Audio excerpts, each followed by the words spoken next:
Waziri Mkuu Kassim Majaliwa amezindua mifumo miwili ya kielektroniki inayowezesha mifumo mingine ya serikali kuwasiliana, kubadilishana taarifa pamoja na kuwasaidia watumishi wa umma.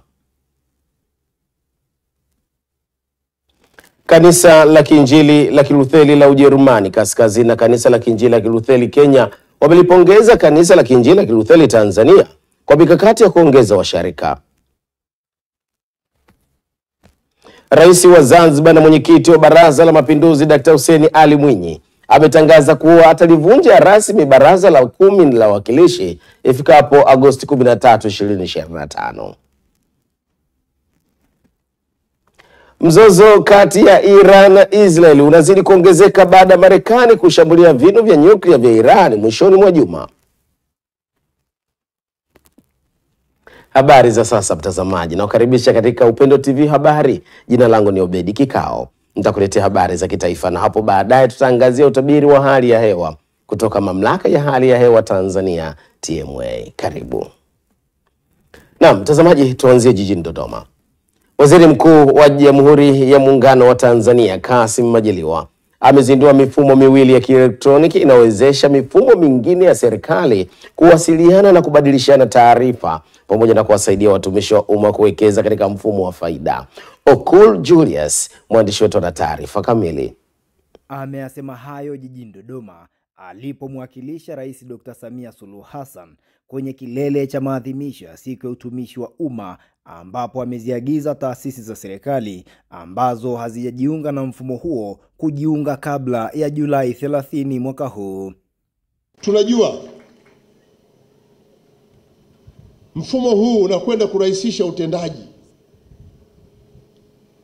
Mfumo huu unakwenda kutoa taarifa kwa wakati kwa wahusika na wahudumiwa.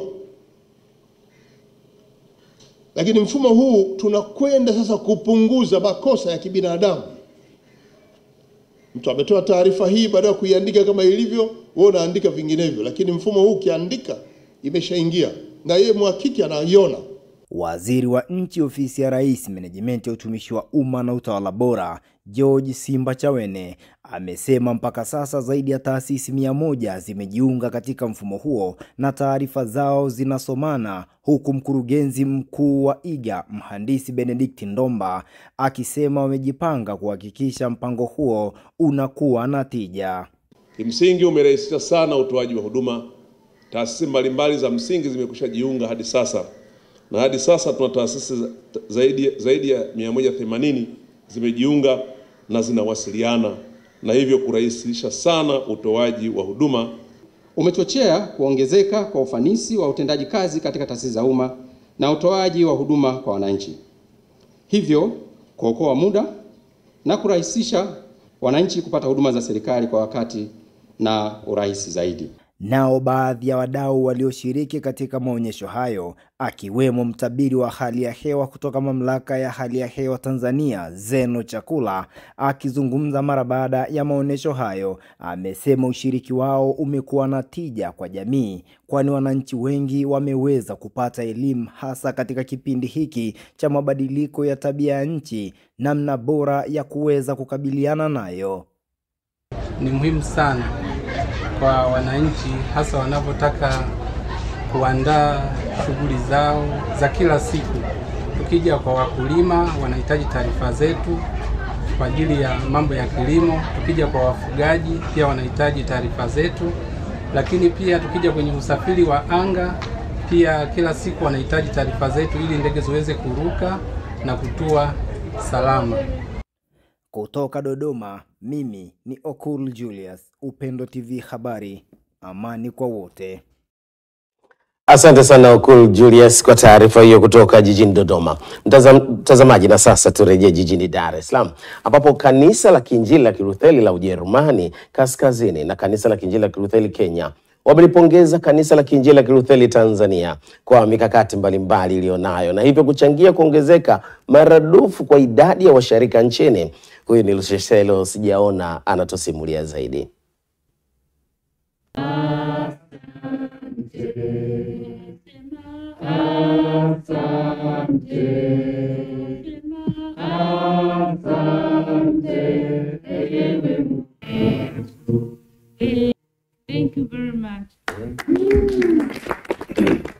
Wametoa pongezi hizo katika ziara ya mafunzo ya siku 7 yenye lengo la kujifunza sababu zinazochangia ukuaji wa kanisa hilo, ambapo mkuu wa kanisa la Kiinjili la Kilutheri la Kenya, Askofu Jones Ole Melio, amesema idadi kubwa ya vijana waliowashuhudia katika tamasha la Twenzetu kwa Yesu linaloandaliwa na Upendo Media imewapa funzo kubwa, na kwamba ni ishara ya kwamba Yesu ataendelea kutukuzwa. Ni furaha yetu kutembelea kituo hiki cha Upendo Media ambacho kimekuwa chombo muhimu sana cha kutangaza habari za Yesu. Lakini Jumamosi ninyi mlisema mliwaleta vijana kwa Yesu. Lakini mimi nafikiri tulimleta pia Yesu kwa vijana. Kwa sababu ule umati kukusanya kiasi hicho iligharimu watu wengi, lakini pia iligharimu mkono wa Mungu. Ni neema ya Mungu kuwapata vijana wengi kiasi hicho. Nilikuwa nafikiria kwenye mawazo yangu kwamba Yesu aone kwamba vijana wameamua kuja kwake.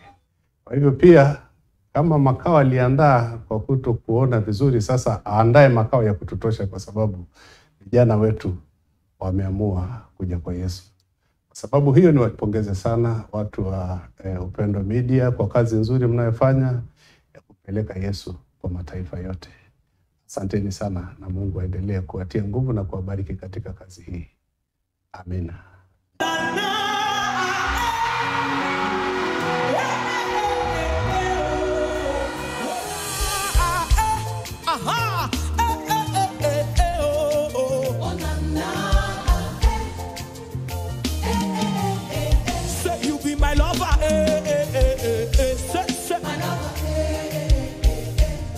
Aidha, Askofu Melio ametumia nafasi hiyo kutoa wito kwa jamii kuendelea kujiepusha na upotoshwaji wa neno la Mungu, huku akiipongeza Upendo Media kwa kuwa chombo muhimu cha kupeleka watu kwa Yesu. Kwa kweli sasa hivi kuna hili wimbi la mafundisho potofu ambalo linawapotosha wengi kwa wakati huu. Upendo Media inapeleka habari nzuri kwa vijana wetu na kwa ulimwengu mzima. Lakini kuna zile vyombo vingine ambavyo vinaleta habari za kupotosha kwa vijana wetu. Vijana, pokeeni habari zilizo nzuri, zilizo na utukufu.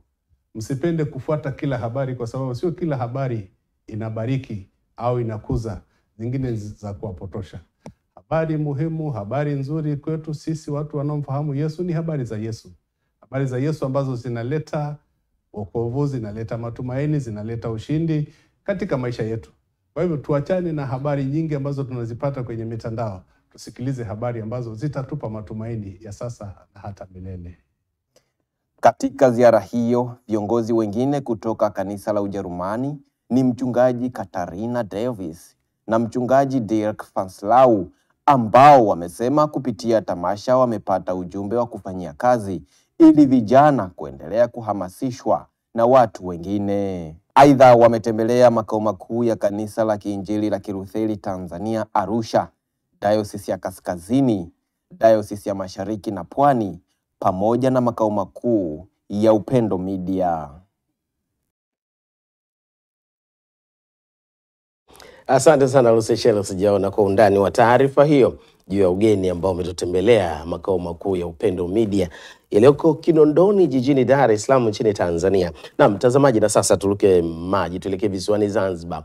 Rais wa Zanzibar na mwenyekiti wa Baraza la Mapinduzi Dr. Hussein Ali Mwinyi ametangaza kuwa atalivunja rasmi Baraza la 10 la Wawakilishi ifikapo Agosti 13, 2025. Akizungumza katika kikao cha Baraza la Wawakilishi kilichofanyika visiwani humo, ameelezea kuwa mafanikio makubwa yamepatikana katika kipindi cha miaka 5 ya uongozi wake, ikiwa ni pamoja na kuimarika kwa uchumi, kuendelezwa kwa amani na mafanikio, na kuwaleta wananchi pamoja bila kujali rangi, asili, jinsia, dini au itikadi za kisiasa. Ujenzi wa miundombinu ni hatua muhimu katika kuchochea kasi ya ukuaji wa uchumi na maendeleo ya nchi. Juhudi kubwa imefanywa na serikali katika ujenzi wa barabara, na uimarishaji wa viwanja vya ndege. Mafanikio makubwa yamepatikana katika ujenzi wa barabara za mijini na barabara za ndani nchini.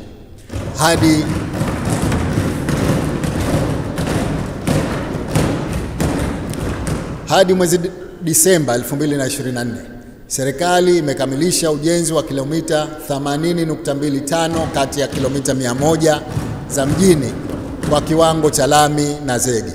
Utekelezaji wa mradi huu unajumuisha ujenzi wa barabara ya juu 2 flyover, ambapo Mwanakwerekwe imefikia 90% na Amani imefikia 50%. Napenda kutangaza kwamba Baraza la 10 la Wawakilishi nitalivunja rasmi ifikapo tarehe 13 Agosti 2025.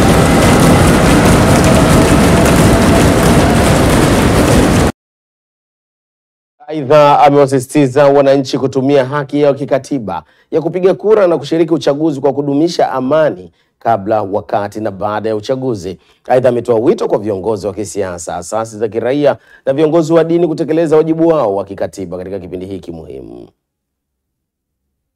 Malengo ya serikali ya awamu ya 8 ya kuwaunganisha wananchi kwa wamoja ili kuleta amani na mshikamano, kukuza uchumi, kuimarisha huduma za jamii na kuleta ustawi wa wananchi wa Zanzibar kwa kipindi cha miaka 5 inayomalizika yamefanikiwa kwa kiasi kikubwa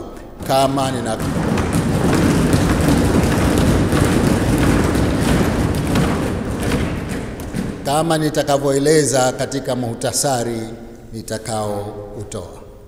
Mheshimiwa Spika, katika kipindi cha miaka 5 iliyopita, uchumi wa Zanzibar umeimarika kwa kiasi cha kuridhisha, ambapo hadi kufikia mwaka 2024 umekuwa kwa kasi ya 7.1%.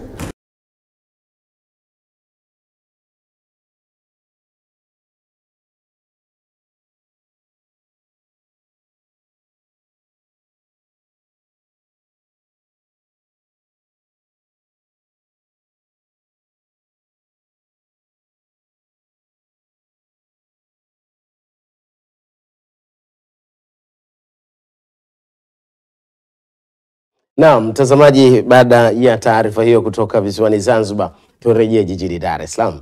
Kampeni ya kitaifa msaada wa kisheria ya Mama Samia imewafikia wanafunzi wa shule ya sekondari ya kata ya Chamazi kwa lengo la kuwajengea uwezo kutambua haki zao na usawa katika nafasi yao kama wanafunzi na jamii. Akizungumza mara baada ya kutoa elimu ya msaada wa kisheria na maadili kwa wanafunzi, mwanasheria kutoka Wizara ya Katiba na Sheria Fredrick Makamba amesema wamebaini wanafunzi wengi wanasoma kwa msononeko kwa kuishi maisha ya kutelekezwa baada ya mali zilizoachwa na wazazi wao, ndugu na wamemiliki na kuwafukuza hali ya kuwa wao wanastahili.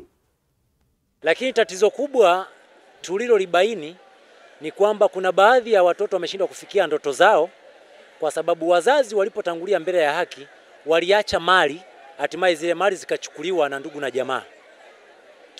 Hata kadi za benki zimechukua na ndugu na jamaa, nyumba walizobakiza ndugu wanakalia wao, lakini watoto wanahangaika na hata wale wajane wanahangaika.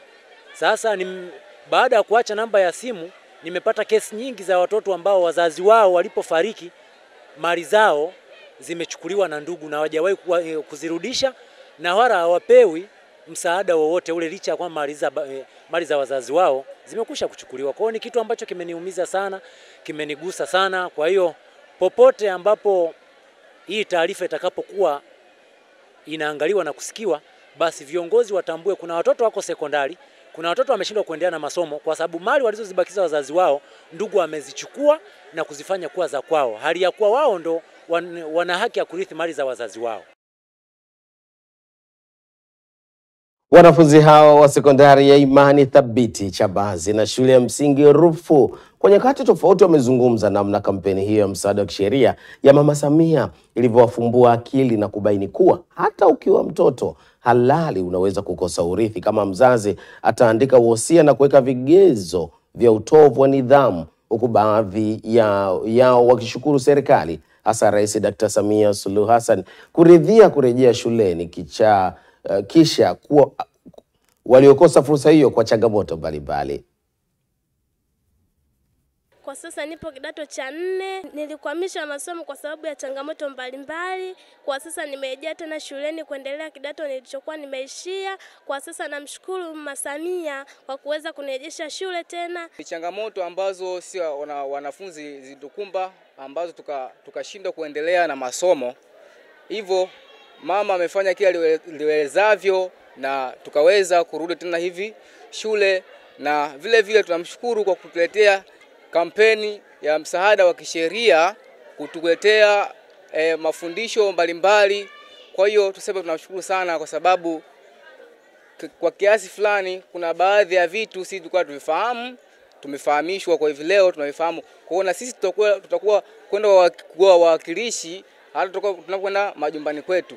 Nimejifunza mengi, kwa hivyo nilikuwa na ushauri waendelee kuja kutufunza katika haki zetu pia za binadamu kama wasichana au kama vijana. Funza kwamba hata kama mtoto wa kuzaliwa anaweza mzazi wake anaweza asimchague kwenye ulisi kwa sababu ana tabia mbaya, anaweza asimchague katika huo ulisi wake. Ikiwemo kama masuala ya mirasi, watu wengi tulikuwa tukiona mtaani kwetu wakitapeliwa mirasi, watoto wakidhulumiwa mali na ndugu zao baada ya wazazi wao kufariki, lakini leo kwa elimu tuliweza kupatiwa, tumeweza kujifunza vitu mbalimbali na maeneo ambayo tunaweza tukapata haki zetu endapo kama tukiweza kudhulumiwa.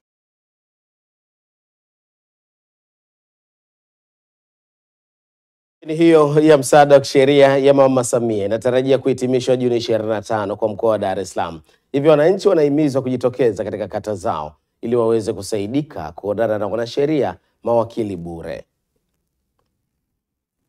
Naam, mtazamaji, kwa taarifa hiyo nitumie nafasi hii pia kuweza kukushukuru sana kwa wale wote ambao wameshiriki kwa namna moja au nyingine katika tamasha la Twenzetu kwa Yesu 2025 Ishi kwa Malengo, ndio kauli mbiu ya mwaka huu ambao limefanyika pale ukumbi wa Mlimani City.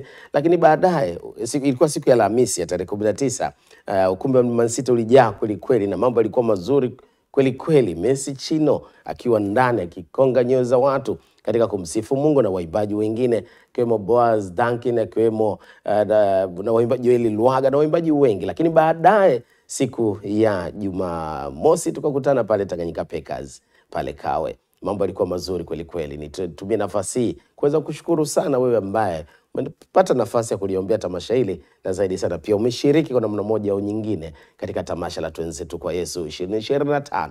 Na sasa tunahamia mkoani Shinyanga ambapo tukio hili litafanyika, tamasha hili litafanyika tarehe 16 mwezi wa 8 katika viwanja vya Kambarage CCM Kambarage Shinyanga. Kwa tunawakaribisha wote, karibuni sana. Wana Shinyanga wote, Mwanza na maeneo mengine yote tunawakaribisha. Karibuni sana tushiriki pamoja. Uzinduzi unaanza rasmi wiki hii siku ya Jumamosi pale Bariadi, Simiyu. Bila shaka wana Simiyu, mkoa wa Simiyu wote tutakusanyika pale Bariadi Jumamosi hii katika uzinduzi wa tamasha la Twenzetu kwa Yesu mkoa wa Simiyu utafanyika pale Bariadi mjini. Na baada ya hapo tutaendelea na zinduzi nyingine maeneo mbalimbali ikiwemo Kahama na maeneo mengine mengi ambayo tutaendelea na Shinyanga mjini. Lakini kilele tarehe 16 ya mwezi wa 8 mwaka huu. Kama hujapata t-shirt zinapatikana kanisa kule Ebeneza pale Shinyanga mjini, lakini pia hata kule Kahama mjini pale Agape, usharika wa Agape utapata t-shirt, lakini pia hata pale Bariadi utapata t-shirt za tamasha la Twenzetu kwa Yesu. Wewe wa Dar es Salaam, t-shirt zinapatikana bado makao makuu ya Upendo Media Kinondoni jijini Dar es Salaam. Karibu sana mwaka huu 2025 Twenzetu kwa Yesu, ishi kwa malengo. Mungu akubariki sana. Tunasonga mbele na taarifa yetu ya habari. Na sasa tukisalia jijini Dar es Salaam, taasisi na kampuni za umma zimetakiwa kuongeza kasi ya maandalizi ya kukamilisha ujenzi wa mabanda pamoja na utambulisho wa nembo zao kabla ya ufunguzi rasmi wa maonyesho 49 ya biashara ya kimataifa maarufu kama Sabasaba, ambayo ufunguzi wake utatarajiwa kufanyika Julai 3 mwaka 2025. Kauli hiyo imetolewa jijini Dar es Salaam na mkuu wa wilaya Temeke Sixty Mapunda wakati wa ukaguzi wa maandalizi ya maonyesho hayo katika viwanja vya Mwalimu Nyerere, ambapo wamebainisha kuwa maandalizi kwa upande wa mamlaka ya maendeleo ya biashara TanTrade yamefikia 85%, huku kampuni nyingi binafsi zikiwa zimekamilisha maandalizi yao kwa kiasi kikubwa ikilinganishwa na taasisi za umma. ya maandalizi mmeiona kwa upande wa TanTrade wana asilimia zaidi ya 85, tunawashukuru sana. Lakini makampuni binafsi yanafanya kazi kubwa sana ya branding na wanaelekea kuzuri. Nitoe wito huu kwa mashirika ya serikali. Spidi yao ya maandalizi ya branding iko chini mno. Wakiendelea na hali ya kusuasua, huenda tukafika tarehe 3 mabanda yao yakawa hayana hadhi inayostahili. Nichukue fursa hii kuwasihi sana wajifunze kwa makampuni binafsi kwa jinsi wanavyokwenda kwa spidi kwenye branding. Siku hizo baki ni chache, uzinduzi ni tarehe 3, na kwa kawaida siku ya uzinduzi tunakuwa tumeshaanza siku 3-4 kabla. Niombe sana waje kwenye swala la branding na kukamilisha mabanda yao. Mkurugenzi mkuu wa TanTrade Latifa Hamis amesema zaidi ya kampuni 5,000 kutoka ndani na nje ya nchi zimethibitisha kushiriki, huko kampuni kutoka mataifa 23 tayari zikiwa zimethibitisha ushiriki wao rasmi. Maonyesho haya ni maonyesho makubwa kwa Afrika, sio kwa Tanzania tu, kwa Afrika. Kwa hiyo kwa mara hii target yetu tunatarajia washiriki zaidi ya 5,000 watashiriki, makampuni ya ndani na nje. Nchi tayari 23 zimethibitisha. Tunaendelea kupokea nchi nyingine, nchi za Afrika Mashariki ikiwemo Burundi, Rwanda wanakuja. Kwa hiyo tunatarajia nchi zitaongezeka hadi tarehe 28, lakini pia kwa upande wa maandalizi kama mlivyoona tayari maandalizi yanaendelea, asilimia zaidi ya 85 tayari maandalizi kwa upande wetu, na kwa upande wa makampuni binafsi na wao wanakamilisha branding, na tunafurahia kuona kuna ushindani mkubwa wa kubrand makampuni, na tunatarajia zoezi la ujaji watakuwa wanajaji, mchuano utakuwa mzuri sana kwa sababu kila mmoja amejitahidi kufanya branding yake vizuri katika ushindani wa banda bora.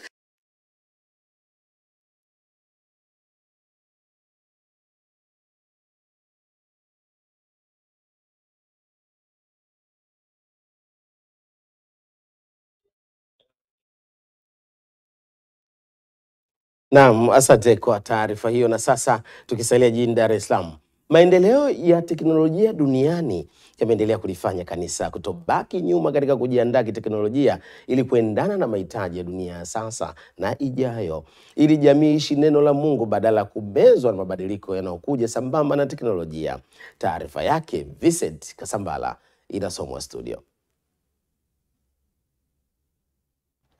Naibu Katibu Mtendaji wa Umoja wa Kiinjili wa Kimisioni UM Kanda Afrika, Mchungaji Dr. Ernest Kadiva amesema UM kwa kutambua umuhimu huo imekuwa na utaratibu wa kutoa mafunzo kwa watumishi wa ngazi mbalimbali katika makanisa kote duniani ili wawe tayari wakati wote. Mchungaji Kadiva amesema katika awamu hii ya mafunzo wamekutanisha watendaji wa idara za mawasiliano na teknolojia katika makanisa wanachama wa UM Afrika chini ya ukufunzi wa mkuu wa kitengo cha TEAMA UM makao makuu Dennis Kari. Pia tumeona umuhimu wa makanisa kujikita na kukubali kutumia vyombo hivi vya habari, kuikubali teknolojia ya habari, teknolojia mpya na namna ya kuitumia, lakini pia kuiangalia katika muktadha wa makanisa, wa imani za Kikristo, maadili ya Ukristo, ili kanisa lisishikwe au lisikutwe likiwa halijajiandaa kuweza kutumia teknolojia ya habari katika nyanja mbalimbali za kikanisa. Lakini pia kuangalia mambo ya ulinzi wa taarifa ambazo zinapatikana au zipo kwenye makanisa ili zilindwe, zisije zikawa zinaibiwa au zinatekwa na vyombo mbalimbali pia vya habari na kupotoshwa au kutumika vibaya kwa ajili ya makanisa yenyewe.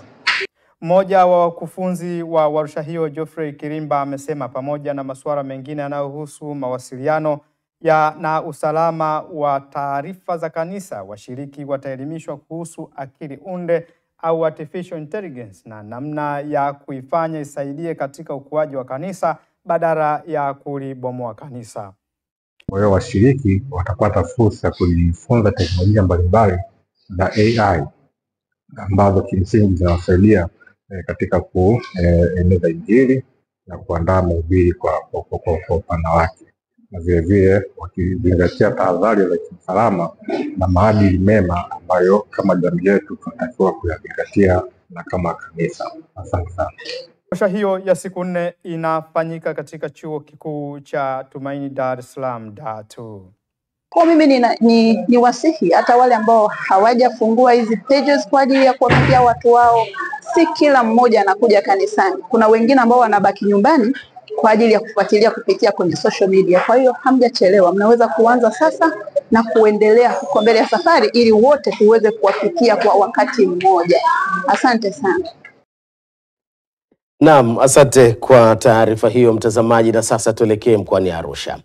Askofu wa kanisa la Kiinjili la Kilutheri Tanzania KKKT Dayosisi ya Kusini Mashariki Mtwara Yeriko Ngwema ametoa wito kwa wazazi na walezi kuhakikisha wanawajengea vijana misingi imara ya neno la Mungu, akisisitiza kuwa malezi bora ndio silaha ya kulinda maadili ya taifa.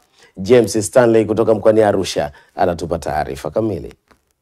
Akizungumza katika ibada maalum ya maadhimisho ya miaka 62 ya KKKT tangu kuanzishwa kwake mwaka 1963 iliyofanyika katika ushirika wa Arusha mjini, kanisa kuu Dayosisi ya Kaskazini Kati, Askofu Ngwema amesema taifa linakabiliwa na tishio kubwa la mmomonyoko wa maadili. Mzizi wake ni kulegalega kwa mfumo wa malezi ya familia. Amesema hali hiyo imechangia watoto kukosa mwelekeo wa kiroho, kimaadili na kijamii, huku akiwasihi wazazi kurejea katika msingi wa Biblia katika malezi ya watoto wao. Kizazi hiki sio kizazi kile cha wakati wa kule tulikotoka. Tunahitaji kweli kuwa na bidii ya kuona namna gani tunafanya ili tuweze kutembea katika hatua za Bwana, ili kujenga mwili wa Kristo bila kupungua katika eneo lolote. Watoto ni kanisa la leo na kesho. Kama hatutawaweka vizuri, inawezekana tukafanyiwa mambo magumu sana baadaye. Hizo ni dalili za mwanzo tu za kujibadilisha, lakini inawezekana tukafanyiwa mambo mengi sana. Sababu haihitaji tu maombi, inahitaji kukaa nao, kuzungumza nao bila hasira, kwa upendo, na kuwapa athari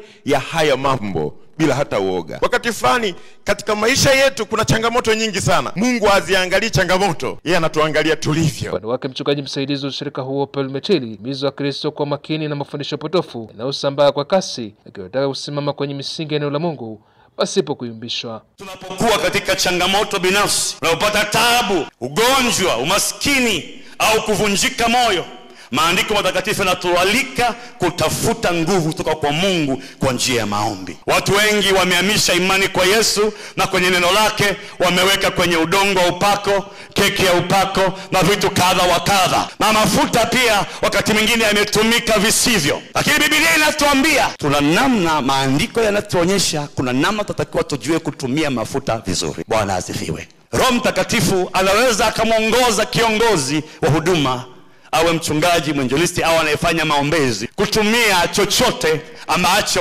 kinaleta majibu. Bwana asifiwe. Lakini haitakiwi ijengewe doctrine au msingi kwamba sasa huo ndio msingi. Msingi ni Yesu Kristo na neno lake. Kwamba Mungu ametuita tumtumikie, tusione kuchoka kumtumikia Mungu. Bwana Yesu asifiwe.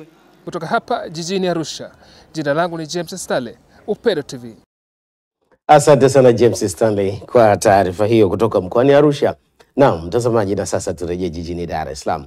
Wakati wakazi wa Dar es Salaam na maeneo jirani wakiendelea kutoa pongezi kwa kanisa la Kiinjili la Kilutheri Tanzania kupitia kituo chake cha habari cha Upendo Media kwa kuandaa tamasha la Twenzetu kwa Yesu ambalo limefanikiwa kukusanya vijana wengi na wasio vijana, KKKT Dayosisi ya Kusini Mashariki ya Ziwa Victoria imesema imejipanga kuvunja rekodi katika tamasha litakalofanyika tarehe 16 mwezi wa 8 2025. Zaidi tuungane na Francisco Nongola ambaye amezungumza na mratibu wa ofisi ya msaidizi wa askofu wa KKKT Dayosisi ya Kusini Mashariki ya Ziwa Victoria Shinyanga, mchungaji Odulus Yunda. Asante kutoka studio nambari 1. Karibu hapa studio namba 2 ambapo nimemwalika katika mazungumzo mchungaji Odulus Yunda ambaye yeye ni mratibu wa ofisi ya msaidizi wa askofu kutoka KKKT Dayosisi Kusini Mashariki Ziwa Victoria. Tunazungumzia kuelekea tamasha la Twenzetu kwa Yesu Shinyanga. Mchungaji, Bwana Yesu asifiwe. Amina, Bwana Yesu asifiwe. Karibu sana. Asante sana. Hongereni kwa kuja Dar es Salaam, na so far mmeonaje tamasha la Dar es Salaam? Kwa kweli kwanza namshukuru Mungu na kuwashukuru sana watu wa Dar es Salaam kutualika kuja kuona kinachoendelea. Tamasha kwa kweli lilifana sana. Yaani lilifanikiwa kwa viwango, na kwaya zinaendelea kujiandaa pia kwa ajili ya tamasha. Okay. Yeah. Uzinduzi nini kule upanga ufanyike kwa namna gani? Je, ni kama ambavyo unafanyika kwa Dar es Salaam au kuna tofauti? Uzinduzi ni kama tulivyofanya mwaka jana. Mwaka jana tulikuwa tuna kanda 4, lakini mwaka huu tumeongeza vituo. Isaka, jimbo la Mashariki na jimbo la Shinyanga, Kusini Shinyanga watazindua pamoja, watazindulia kule Isaka. Lakini tuna Shinyanga pale mjini kwa maana ya Cathedral, Chaplains ya Bushushu, jimbo la Shinyanga, lakini pia jimbo la Solo watazindua pamoja. Lakini tuna jimbo la Kusini Kati pale Maganzo pamoja na Kishapu, Kusini Mashariki Kishapu watazindulia pale Maganzo. Lakini tuna Kahama kule pale Agape, Kahama, Msalala pamoja na Ushetu watazindua pamoja. Lakini tuna Bariadi, jimbo la Bariadi, jimbo la Kaskazini kule Msalala, Busega pamoja na jimbo la Meatu na jimbo la Mashariki Maswa watazindua pale Bariadi. Kwa hiyo kuna vituo vimeongezeka kwa ajili ya kuhakikisha kuleta ufanisi, kuhakikisha tunazindua kwa ufanisi. Okay. Yeah. Waimbaji gani ambao wanatarajia kuwepo kwenye tamasha hili mwaka huu? Waimbaji kwa kweli, baadhi ya waimbaji ambao watakuwepo ni pamoja na Agape Gospel Band. Okay. Lakini tutakuwa na Neema Gospel kutoka hapa Dar es Salaam. Tutakuwa na ndugu yetu Boaz Duncan kutoka kule Mwanza na waimbaji wengine wengi wa kutosha. Okay. Na kwaya za ndani. Tumeshuhudia Dar es Salaam yakifanyika matamasha mawili, Mlimani City Cooperative Event, lakini Tanganyika Packers Kawe. Labda modality hii nanyi mnaondoka mnaenda nayo Shinyanga au kuna mabadiliko kidogo? Kwa kweli tunaweza tusifanye mwaka huu, lakini kwa kweli ile ya Twenzetu kwa Yesu Cooperative Event ya Mlimani City ni nzuri sana. Na mimi niliona ina tija fulani ambayo kwa kweli sisi tunaibeba kwenda kuwashawishi wenzetu ambao hawakuiona, tuwaeleze tulichokiona, uzuri wake na faida zake, ili tuone mwakani tunaanzaje katika kuhakikisha tunafanya hayo maandalizi.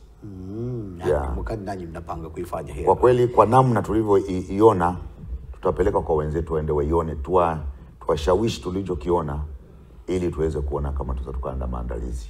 Linafanyika wapi hili tamasha na kiingilio chake kikoje, au ninyi mmeamuaje kuelekea tamasha hili? Tamasha letu la mwaka huu litafanyikia pale palipofanyikia mwaka jana, uwanja wa CCM wa Kambarage pale Shinyanga. Na viingilio itakuwa ni shilingi 5,000 kama ilivyokuwa mwaka jana. Hiyo itakuwa kiingilio cha kwenye uwanja pale. Yeah. Hakuna zaidi ya hapo? Kwa kweli kiingilio ni hiyo 5,000. Okay. Yeah. Tulishuhudia michezo ikiwemo mbio za basketi pia zikiwepo mwaka jana na michezo mingine pamoja ambayo imeambatana hapo. Labda tutegemee tena na mwaka huu? Mbio za baiskeli zipo, zitafanyika kama ilivyokuwa mwaka jana, lakini pia tuna mambo mengine tunayofikiri yafanyike pia kabla yanayotuandaa kwenda kwenye tamasha lenyewe. Kwa kuwa havijakaa sawa, nadhani tutavisema kupitia platform hii ya Upendo Media kuwajulisha watu kwamba nini kitakuwepo pia siku hiyo. Okay. Lakini mbio za baiskeli itakuwepo. Sawa. Kwa anayekutazama kwa hivi sasa kuelekea tamasha hilo, neno lako moja kuelekea kwenye safari ya kuelekea kwenye tamasha Shinyanga? Neno langu ni kwamba kimsingi neno na mkuu wa dayosisi Mheshimiwa Baba Askofu Daktari Yohana Ernest Nzelu anawaalika watu wote wa dayosisi zote, wakazi wote wa mikoa ya kanda ya Ziwa, kule Mara, Kahama, Mwanza, mkoa wa Mara, Kagera, Tabora, Kigoma, Singida, wote tunawakaribisha. Lakini pia Baba Askofu anawakaribisha wadau wote wanaotaka kudhamini tamasha hili. Taasisi za kifedha, taasisi za kawaida kama shule, vyuo, lakini wafanya biashara, mtu mmoja wanaotaka kudhamini au kusapoti kazi hii. Baba Askofu anawakaribisha wote hao ili waweze kutusapoti tuweze kufikia malengo yale ambayo tunatamani tamasha liweze kufanikiwa. Okay. Yeah. Sawa, mchungaji, mimi nikushukuru sana. Asante sana. Asante sana kwa Asante muda wako sana. na niwatakie kila la heri kwa Asante sana. maandalizi hayo. Asante sana. Bila shaka tutafurahi tena. Asante sana. Haya, mtazamaji, ndivyo ambavyo nimetia nukta hivyo katika mazungumzo yangu na mchungaji Odolas Gyunda ambaye ni mratibu wa ofisi ya msaidizi wa askofu wa Dayosisi Kusini Mashariki ya Ziwa Victoria, kanisa la Kiinjili la Kilutheri Tanzania, ni kuelekea tamasha tarehe 16 mwezi wa 8 2025 pale Shinyanga, uwanja wa CCM Kambarage. Sina la ziada, bye bye kwa hivi sasa.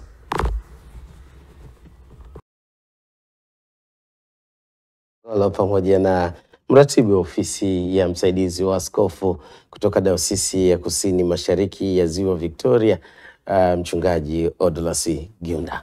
Naam, mtazamaji, na sasa tuelekee mkoani Arusha.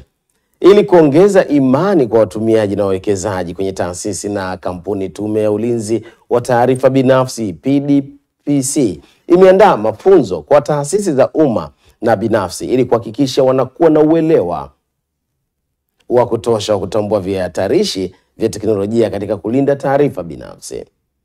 Mwandishi wetu anatupa taarifa zaidi.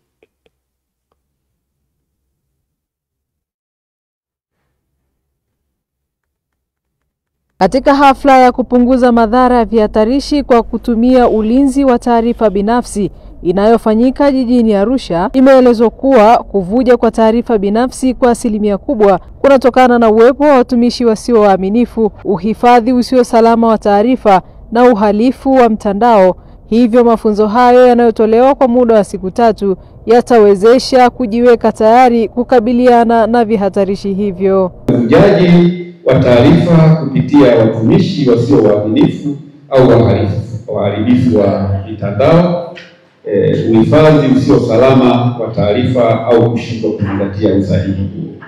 Kwa hiyo tumetengeneza mafunzo haya ambayo ni hybrid, ambayo yataonyesha dhana nzima ya ulinzi wa taarifa binafsi, kwa nini taarifa binafsi zilindwe.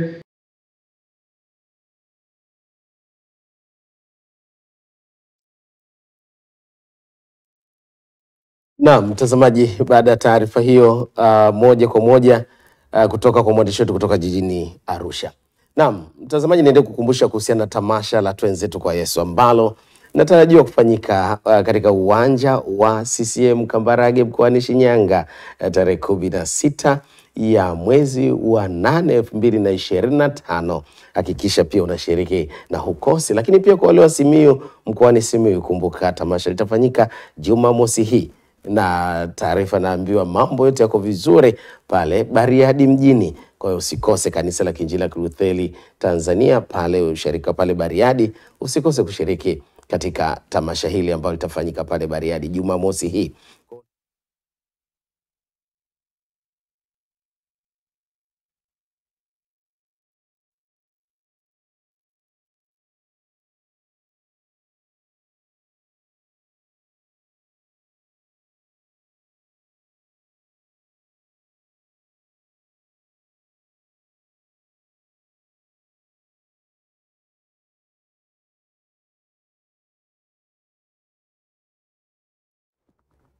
Naam, mtazamaji, nikombe radhi kutokana na taarifa kutoka mkoani Arusha ambayo imeleta mushkeli, na tutarejea kwa ajili ya taarifa hiyo. Katika hafla ya kupunguza madhara ya vihatarishi kwa kutumia ulinzi wa taarifa binafsi inayofanyika jijini Arusha, imeelezwa kuwa kuvuja kwa taarifa binafsi kwa asilimia kubwa kunatokana na uwepo wa watumishi wasio waaminifu, uhifadhi usio salama wa taarifa na uhalifu wa mtandao. Hivyo mafunzo hayo yanayotolewa kwa muda wa siku 3 yatawezesha kujiweka tayari kukabiliana na vihatarishi hivyo. Uvujaji wa taarifa kupitia watumishi wasio waaminifu au waharibifu wa mitandao, uhifadhi usio salama wa taarifa au kushindwa kuzingatia usahihi. Kwa hiyo tumetengeneza mafunzo haya ambayo ni hybrid, ambayo yataonyesha dhana nzima ya ulinzi wa taarifa binafsi, kwa nini taarifa binafsi zilindwe na kwa nini ni muhimu na kwa jinsi gani uchumi wa kidijitali utafikiwa, lakini vile vile tunaangalia vihatarishi katika mchanganuo wote tunao vinavyoendelea. Kwa upande wake mhandisi Steven Wangwe, mkurugenzi wa usimamizi na uzingatiaji, anasema kuwa mafunzo hayo yanalenga kupunguza madhara ya vihatarishi ambapo wamefanya kwa kushirikiana na taasisi ya usimamizi wa vihatarishi. Kama mnavyofahamu, sheria ya ulinzi wa taarifa binafsi ilitungwa mahususi kwa lengo la kuhakikisha kuwa tunalinda faragha ya mwananchi, lakini pia tunatunza na kulinda taarifa zake. Kwa hiyo taarifa za mtu zinaweza zikampelekea kupata hatari katika sehemu moja au nyingine. Lakini pia katika hizi taasisi mbalimbali, taasisi zinachukua taarifa zetu kwa ajili ya kutuhudumia. Kwa hiyo kwa sababu taasisi zina taarifa zetu, tunazifundisha sasa ni mambo gani ya msingi ya kuzingatia katika ulinzi wa taarifa hizo ili wawe wamewalinda hao watu ambao taarifa zao zimekusanywa na wao. Naye Lusajo Jimmy, mshiriki wa mafunzo hayo, anasema kuwa kama taasisi itakuwa na mfumo mzuri wa kutambua vihatarishi, itasaidia kuaminika na watumiaji pamoja na kuwavutia wawekezaji. Sisi endapo itakuwa na mfumo mzuri wa usimamizi wa vihatarishi, kwanza itaisaidia taasisi pia kuaminika kwa sababu inakuwa ina wadau wengi ambao wanaitegemea taasisi, lakini pia wadau wa maendeleo. Kwa maana taasisi ambayo ina mfumo mzuri wa usimamizi wa vihatarishi inavutia pia hata wadau wa maendeleo kuja kuwekeza zaidi pesa zao katika shughuli mbalimbali ambazo zinahusiana na taasisi yetu.